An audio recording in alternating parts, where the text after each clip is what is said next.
Isinailalim sa surprise drug testing ang 600 driver at konduktor sa iba't ibang terminal sa Davao City kahapon, March 26. Layo nitong matiyak ang seguridad at kaligtasan ng mga babiyahe ngayong long holiday.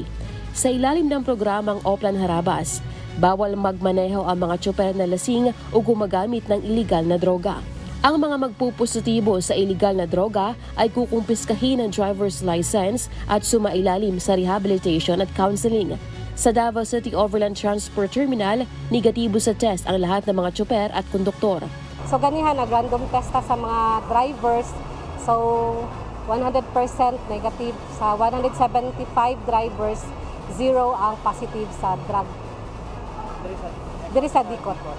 Ramdam na rin kahapon ang unti-unting pagdagsa ng mga pasahero sa Davao City Overland Transport Terminal. Ilang mga bakasyonista na kasi ang maagang bumiyahe para makaiwas sa siksikan at mahabang pila. Kasi nung last year kasi, na-experience ko na yung mahaba yung pila dito sa labas. And then, imbis na makakuan ka, maaga ka darating dun sa pupuntahan. And ang matagal. Pagka-iwas sa hassle na din. So bakit ganun mga pagdanakaw? Yung mga, kasi ito, mayroon akong ganitong bag. So lahat ng, yung wallet, cellphone, dito lang. And then, the rest, yung mga nasa bag, yung mga damit na lang. Ayon sa Dicot, dodoble pa ang bilang ng mga biyaherong hahabol sa pag-uwi ngayong araw dahil halos wala ng biyahe ang mga bus bukas at sa Biyernes. Mula 700 to 800 bus trips per day, ginawa na itong 1,000 to 1,500 trips kada araw. 24 na bus ang inisyuhan ng special permit ng Land Transportation Franchising and Regulatory Board o LTFRB 11.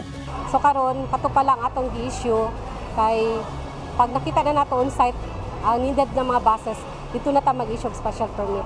Samantala, mahigpit na ipinagbabawal ang pagdadala ng hindi lisensyadong baril, patatalim na bagay at mga maaring pagmula ng sunog.